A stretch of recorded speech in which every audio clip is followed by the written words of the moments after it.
I want to help address a question that popped up during a podcast that I was listening to last week, and it was the question of sustainability. Now, that word wasn't mentioned in the podcast. I was actually hearing all the consequences of not having a sustainable way of training. And where I like to start all my clients is first, ask yourself this question. Do you have a space within your home that is devoted and dedicated to you being able to move your body so you can begin to take care of yourself in the process of training, or in the process pretty much just living, whether it be going to work, performing daily tasks, whether it be hobbies and activities, whether it be training or so-called working out, a movement practice, whether it be practicing certain sports and competing in certain sports. So the question really comes down to is, where do you start? How do you begin to build that sustainable training practice? And to me, it's about a way of life. It's not separating my training from my life. Training, as far as I'm concerned, is a part of my way of life, and that's what I help others to build, whether it's my students at Story Fitness or it's the coaches that I work with.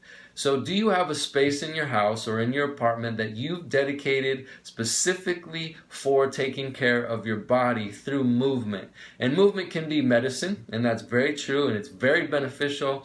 And also movement can be poison. And we're going to talk about those subjects in upcoming videos that I'm going to create. And really what that comes down to is we need to start to become more intelligent with how we are moving our bodies, and become more specific with how we are moving our bodies, so we can have longevity and so we can experience sustainability over the long term, the long haul, not these little short-term goals. What I'm talking about is a way of life that is centered and based around the number one priority, which is your health. And what I'm talking about when I mean health is healthy from the inside out.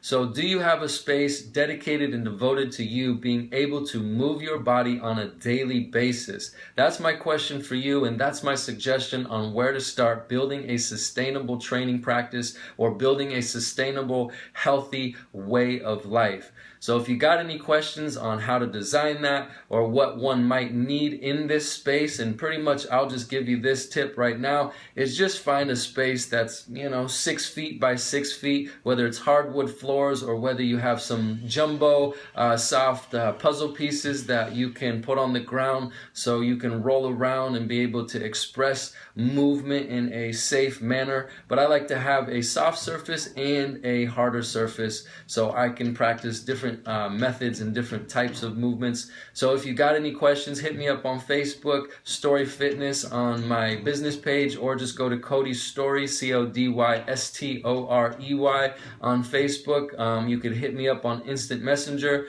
or you can find me on storyfitness.com and go ahead and send me an email. So if you got any questions on where to begin, this is my suggestion. Build a place that you can devote to moving and taking care of your body. That will be first things first, numero uno. So feel free to hit me up, and I'll see you soon. Have a beautiful day, and let's begin to build that sustainable way of life. All right, take care.